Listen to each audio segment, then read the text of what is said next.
Lorenzo, are you admitting that you're not perfect? I'm Brett Mauser, and we are finally back. It has been about a year and a half, 2 years since we've done one of these. Because it was before Night Watchman, because we haven't done a Night Watchman yet. That was 20. Wow. Okay. So unfortunately, right before we started Night Watchman, we had some news that one of our former producers, actresses, had passed. So we wanted to do a little tribute episode, talk a little bit about Amanda Nutting and what she did with Ponderous Productions, some of the roles she played, and how big of a part she was in projects like the Innocent Saga. Yeah. She had originally came in to audition for the role of Tara, but it was for the Bad Mojo project. This was back in 2003, 2004. And it was one of our vampire movies, and it wound up being like this 3.5 hour long epic kind of a thing that we just kept on adding more and more scenes to it. But in the original script, there was actually one scene that we did shoot with a different actress, and she was an Anita at that point. Why I changed to Tara, I can't remember. But there's a scene when myself and Tara go in and interrogate Smokey in the bathroom. Right. Smokey, that whole scene was shot once with Smokey with a different actress. And then we did split screens. We did a split screen reshoot with me and Tara. So when Tara's shooting Smokey, he's not actually in the same room. That was shot with a whole different actress. Mm-hmm. So that was the first role that she came in and applied or auditioned for, and then Tara just became this big main character throughout the Ponderous universe. Right. One of the big seven. One of the seven. And during the Bad Mojo shoot, you were living in Florida at the time, and we went out there to shoot the beach training stuff because we wanted some Kane stuff, some Jeff stuff, and then and then while we were out there, let's do this beach thing, whatnot. So that was really your first exposure to Amanda. Yeah, I mean, because I was out there in Florida in Port St. Lucie, and it was between Christmas and New Year's of 2004 when y'all showed up, and you were like, I'm bringing someone with me. I'm bringing one of my producers, one of the actresses. We're gonna do some stuff. Cool. And you told the story about not realizing how far away Port St. Lucie was. You're like, oh, it's a couple hours away, and you made this turn onto 75, and they're like, how far is Port St. Lucie? And they're like, oh, it's another 7-8 hours. You're like, 7 or 8 hours. Y'all got there, and here was this other person with you, and I was like, hello, and of course y'all were both just dead tired, so we put you to bed, but we wanted to go do this scene, and so we did that thing, and I remember you added in the lightning, because I was watching and I was like, I don't remember lightning. I wouldn't have been on the beach if there was lightning, Like, no, I added that in. I was like, oh, thank God, But yeah, that was the first time I'd met Amanda. He'll be back. You think? They always come back. I did. What keeps you coming back? I mean, Donovan's invited you into his inner circle dozens of times. But you stay here. Why? I like it here. Besides, I have to keep my eye on you. I first met Amanda when we were getting into pre-production for The Ballerina, and I thought she was great in it. She was really talented and really fun, but she was also, when I was first getting to know her, she was also this terrifying little hard ass as far as a producer, so she could definitely switch to the let's get stuff done kind of mode. See you around? Probably not. I felt that Amanda was very much like a little sister for me, but at the same time, Amanda was a boss. And she had this confidence that just exuded everywhere she went. the confidence was just insane. And I was always so in awe of that confidence. She was very talented. She would always be juggling the schedules and the actors and communications and all of this stuff. And I just thought it was absolutely awe-inspiring the way that she handled all that. And that was as a mom, watching somebody her age just handle all of that and handle it very professionally, which in independent film maybe is not like the place where you find that a lot of times. And she definitely gave off professionalism when it came to dealing with people her age, older than her. It didn't matter. She was very comfortable, it seemed, and confident in what she was doing, and she was good at it. I wasn't allowed to go to the auditions, so they brought home the tapes of all the auditioners. And so I'm going through them, and I'm making my notes, and Jade sits down, and I take a look at his headshot. In his audition, he did something very, very dramatic. And I went, I have to have him. And we just kept seeing her, and there she was again, and there she was again, and there she was again. And she actually became a huge part, much bigger than I expected at first. But then but she did well. That was the thing. If it ain't broke, don't fix it. And she did a great job, almost. Oh God! From 2004 through when Not So Sane 2012 went away. So I mean, that was a good long while. Through all the big things, the saga and all the the Bass Reeves and the other stuff like that, up into 2012. So Vosot was the last thing they were. When they shut Ponders down. Yeah. I was very disheartened to find out that she had passed, for sure. Didn't get a chance to say goodbye, as life typically has it sometimes. And so I'm really glad that Brett is putting something together. I'm really glad that he's paying tribute to her. She certainly deserves it. She was just such a great person. Like I said, I didn't really get an opportunity to spend as much time with her as everyone else on the Ponderous universe. It was every time I was coming into town, like I said, I never really thought about what role I was playing or who I was acting with or what film we were doing. It was just the vibe, the vibe that she created, the vibe that they created. It was just, when's the next one? I'll be back. And, I just couldn't really wait to get there and just really put my arms around everybody and just have a great time. And she just made it very, very easy for me. You could tell me a pink shark was coming out of your ass, and I'd have to believe it. Well, I assure you, there are no pink sharks up my ass. At least none that I'm aware of. Not today. So it feels really strange to be paying tribute to somebody that should not be gone yet. Amanda was a really close friend of mine for a good bit of our lives. Whenever I would come in from out of town to shoot for the Innocent Saga, that I would actually stay there at the house. And Amanda and I became very close, sitting at the breakfast table and talking about random things, right? We would talk about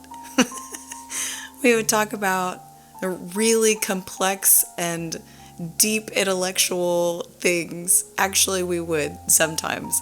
And then sometimes we would talk about superhero powers and why Batman was so amazing as a superhero, even though he didn't have superhero powers. Diane? She uses the name Diane? Something's wrong here, Mike. Something really wrong. Do you think...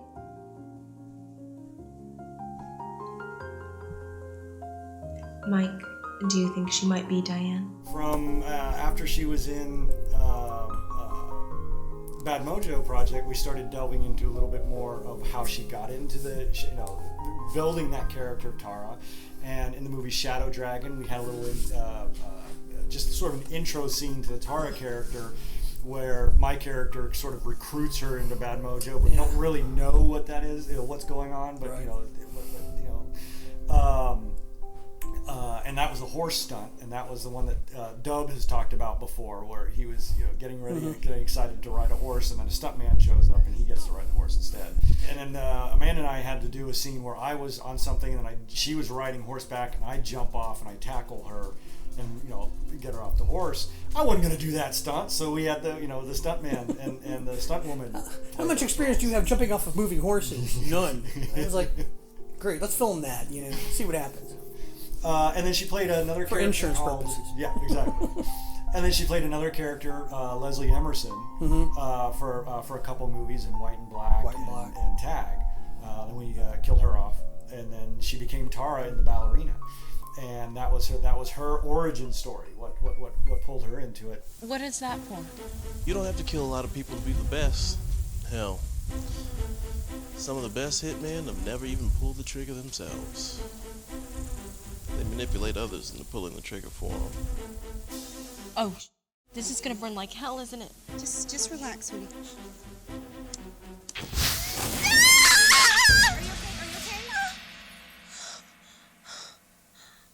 Peachy. But I do remember, right before Ballerina, Brad and I had conceived of Second to Last Worst Day, and she read the script. And she said, I want this role. And Brad and I were like, you can't. No, you're not gonna. No, this isn't a role for you. This isn't. You're not gonna be able to pull this off. And she said, please, just give me a shot. Let me have a crack at it. Mm-hmm. Oh my God. Life's funny, isn't it? Not like knock knock who's there funny, but more like man walks into a bar funny. You know what I mean? No, you probably don't. It's just, sometimes the things I'm thinking don't come out the way I'm thinking them in my head. Or maybe I have ADD. I don't know. I'm not a doctor. I just believe that everybody should be given the benefit of the doubt, That is probably one of people's favorite roles of hers. Mm-hmm. She plays Hottie, just this dumb ditz running around in a shirt and bobby socks, and driving Will crazy. And it's probably one of my favorite performances. Right. She was great in anything I ever saw her in, but my favorite role I ever saw her play was the role of the hottie in Second to the Last Worst Day of My Life. I laughed out loud multiple times throughout that film just watching her. She was comedic gold in that movie. She had really great timing on all of her deliveries. It's such one of my favorite films that we remade it in 2011. I think January 2011 we remade it. Most of the same cast and just came back and basically almost the same script. But didn't But there's some of the things we couldn't do in the first one we were able to do in the second one. Is that a human head? Yep. But yeah, I would definitely say one of my favorite roles of hers was Second to Last Worst Day. Probably because she just it was such a surprise and a shock. Brad and I looked at each other, no way. And that's probably why I can't imagine it ever getting remade again, because how do you make it without her in that role? Because it's just always going to be ingrained in your head. My favorite scene, her character that she played, quite honestly, I never really thought about that about Amanda. For me, when I was blessed enough to be asked to come in and be a part of a project or be on a film or be opposite of her in anything that we've done, I think I always looked at it as it was family. It always felt like family every time I came into town. She always made it very warm and very welcoming for me.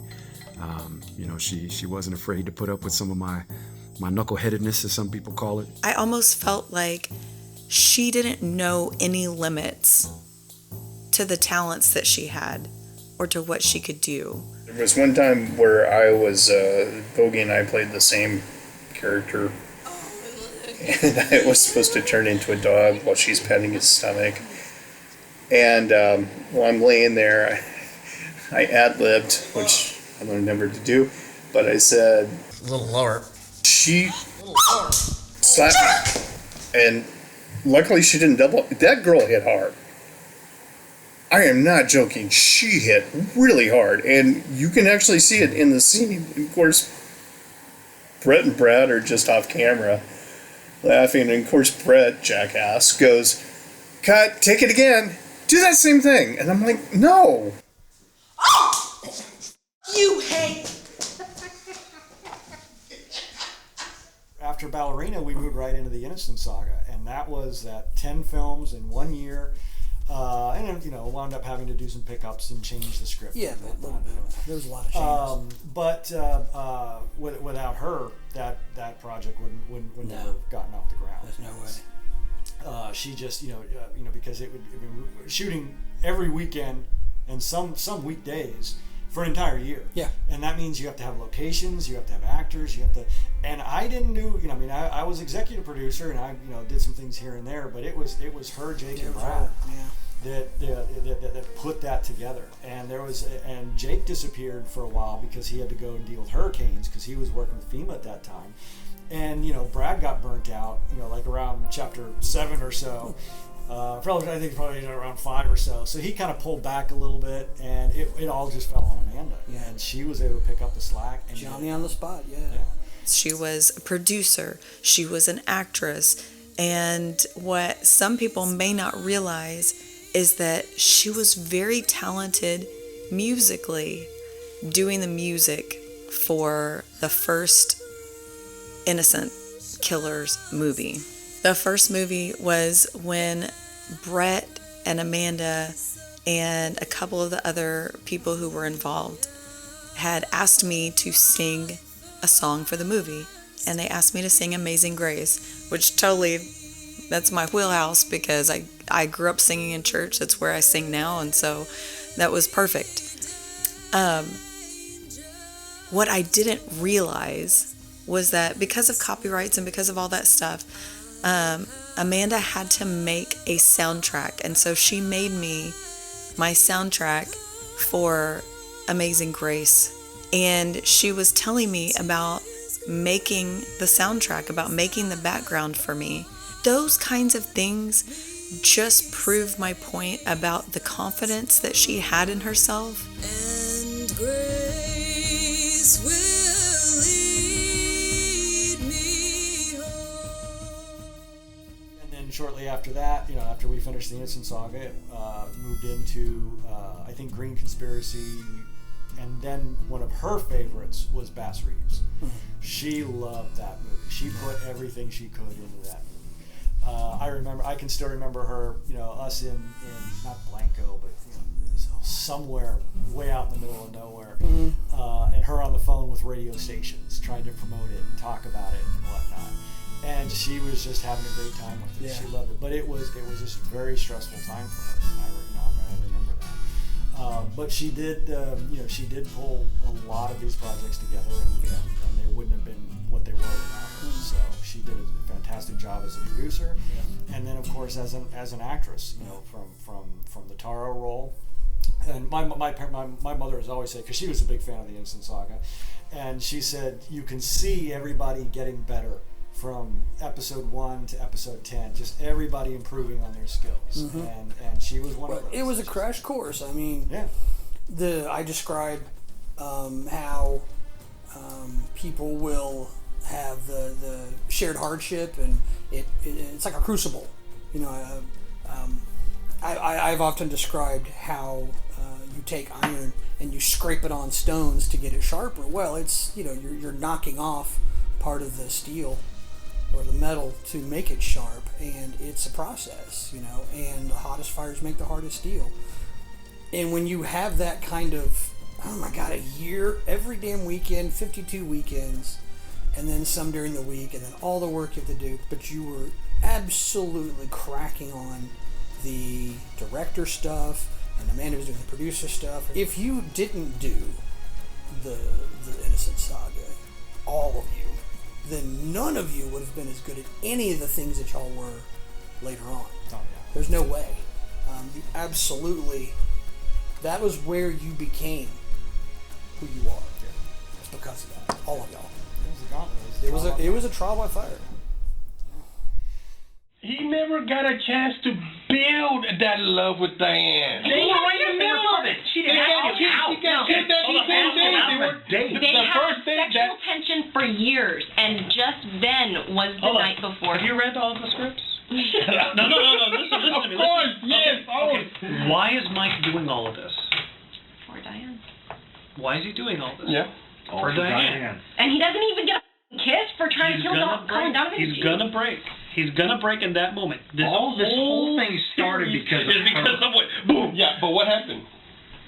He gets all fucked up. I'm not saying that. He actually forgave, even though he knew all this time. No, he did not forgive. He faked what forgiveness. You're not going to understand what I'm going to say. He faked forgiveness to Donovan. You're not going to see. That's not what I was going to say. Caroline, who killed Diane?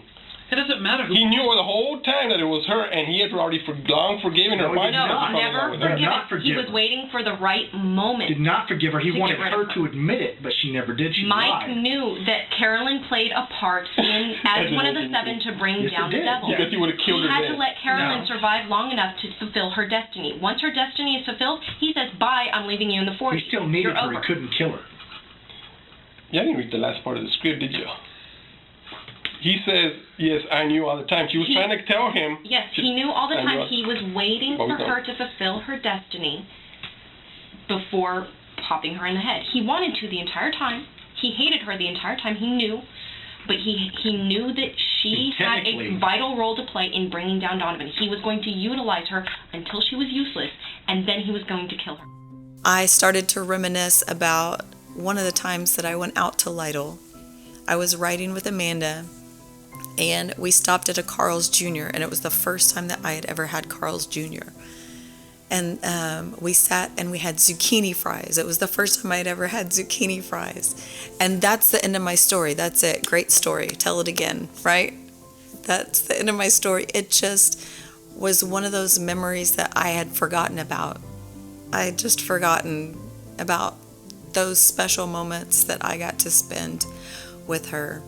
She was a lot of fun to be around, and I really anytime I was on the set with her, anytime that I was around her, it was just always a lot of fun. And I saw the impact that she made on people with the individuals that I was working with as well, and very specifically, obviously, with Brett. She will haunt me for this. We were shooting a scene on the patio, and I was with Santiago Villalobos and Amanda. I think this was a scene right before the coin, which I forget which of the Innocent Saga that was in. Someone farted, and it was just horrendous. And everybody thought it was me, of course. And 20 minutes went by until Amanda fessed up to it.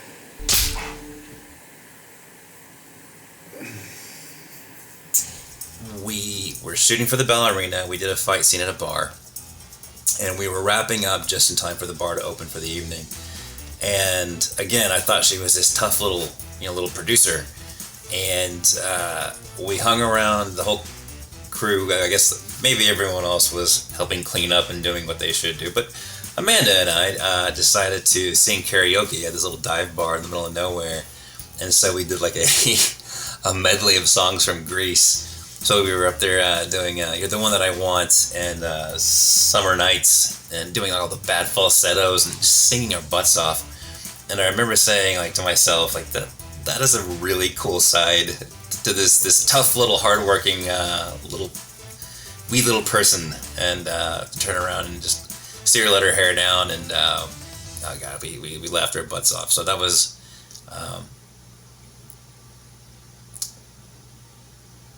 a favorite memory. But it'll be fun. It's the desert road. I bet you there's Nazis after it. The war's over. Then the KGB? Hey, bite your tongue, woman. There is no fourth movie. There was never a fourth movie. There never will be a fourth movie. I'll wear my fedora. I'll buy you all the tea and peanuts you want. Is there a role or a scene of Amanda's that you specifically remember as standing out as one of your favorites? The second to last worst. I mean, almost everything she did in that was great. I remember she and I did a scene under a tree. It was a dream sequence. It's one of my favorites. A dream sequence that she and I did. Well, hello, Tara. Where am I? With me. Where are you? Here. I hate it when you do that.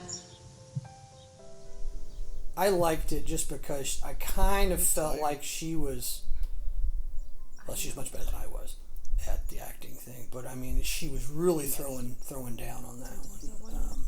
And I was just trying to stay out of her way. You wanted to get him so badly. Because of Diane. You think mayhaps that you're the replacement? But somewhere in the back of Mike's mind, he still thinks to himself, what if? What if Diane never got killed? What if Mike never decided to go against Donovan? What if he never became an innocent killer? What if he never fell in love with you?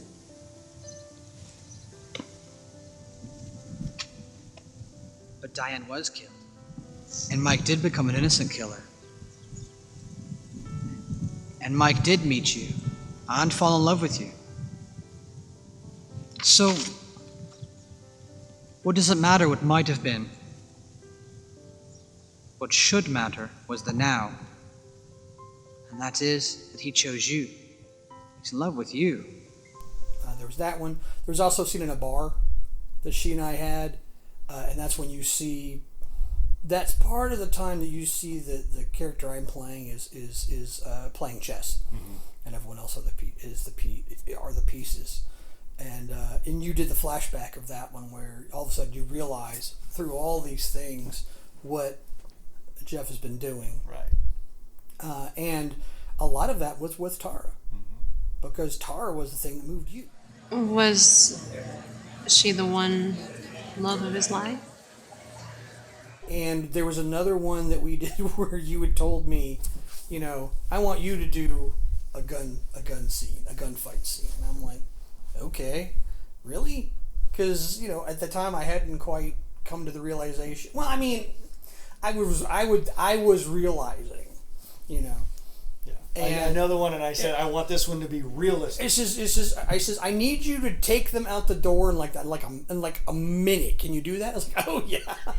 And so basically, I just, you know, we just had these guys bust in the front door, and Tara and Montoya saw it coming, and I just told them, this is, look, when they bust in that door, do you realize what's in trouble, and you realize y'all are in a bad state? Here's what you got to do. There's no aiming. There's just throwing a whole bunch of bullets in that direction while you run for your lives. And y'all need to move back. And so they did exactly what I did. It was like, you come here and you shoot and you run over here and then you shoot and you run. It's what we would call breaking contact in the military. Is you have some base of fire element and you throw. It doesn't matter what you're hit. You just keep throwing bullets to make them not shoot at you. And they did it exactly. And I remember the one point where she like pirouetted away in the back. Yeah, because her character was the ballerina. And I was like, okay, pirouetting, sure, whatever. But I remember you told me, I says, I need you to get them out of here.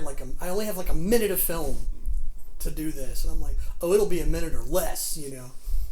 But they did that really well. I have to go now, Tara. I love you. I hope to see you soon.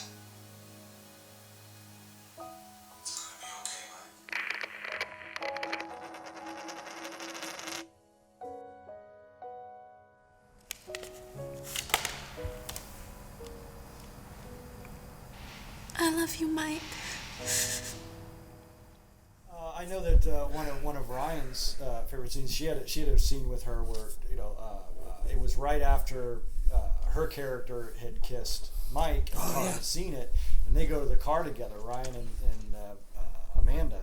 I get into the car and she's really upset because she's just seen the kissing scene, and if anybody has been around for a while in Ponderous and Not So Sane, you know all about the kiss. Call Ryan. She's the one that you're going to be kissing. No, that's not a factor. Amanda is sitting in the car. She's playing Tara.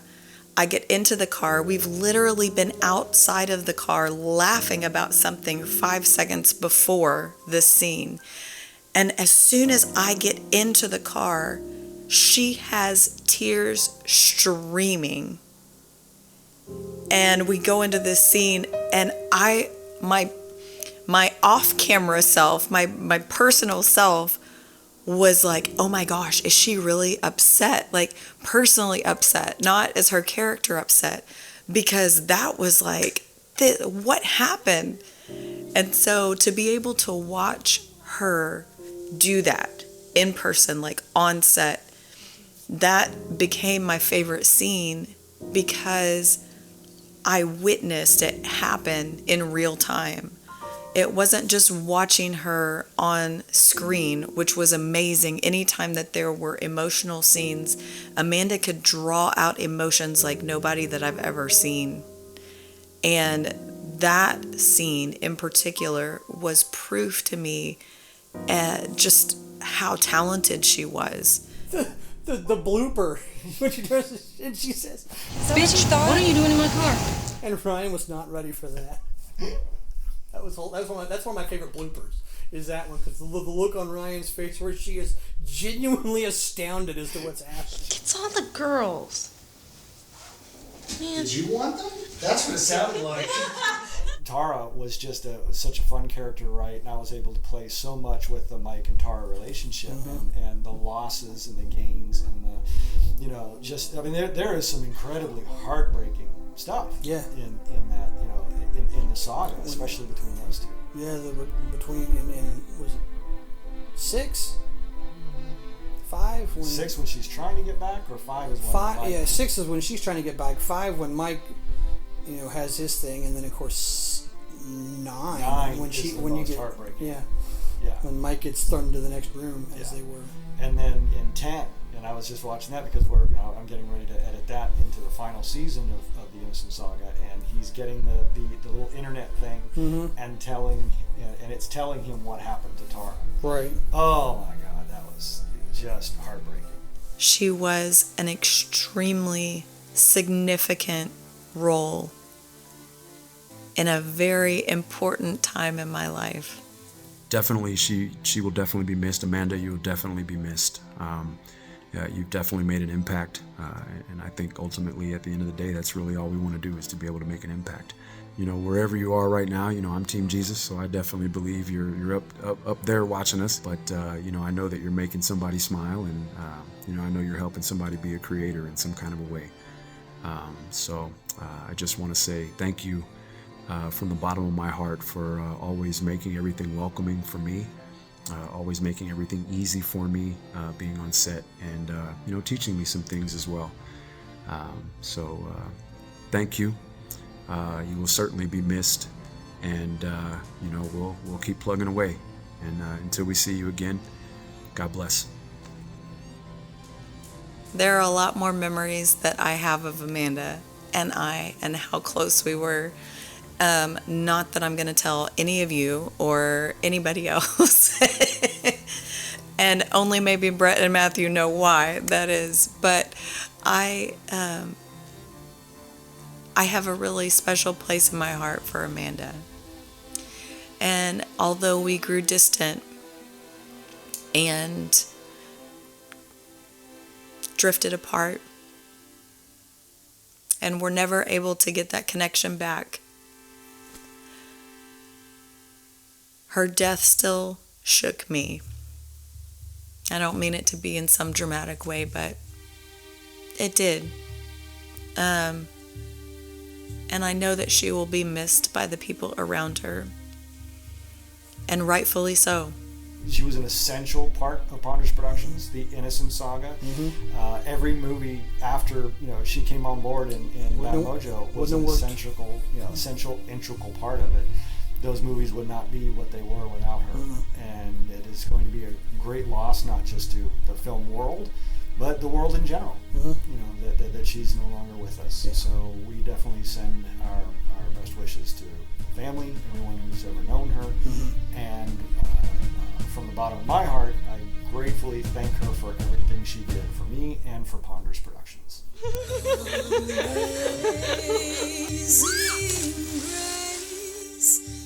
Amanda will be missed in the memories that we have, in the idea of a lost future.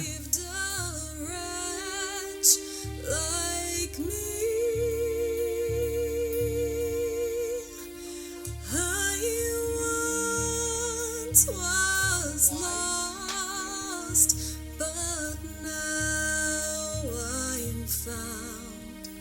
Was blind, but now I see.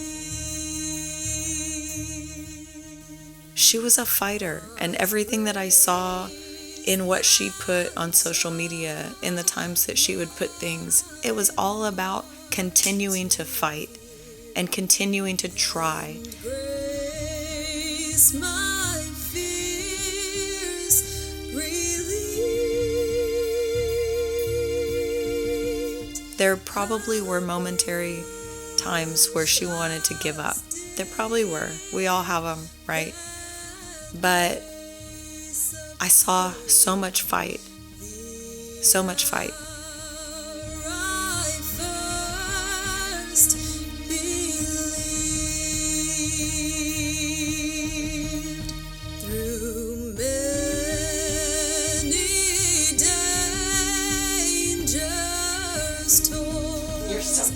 You're funny. Snares I have already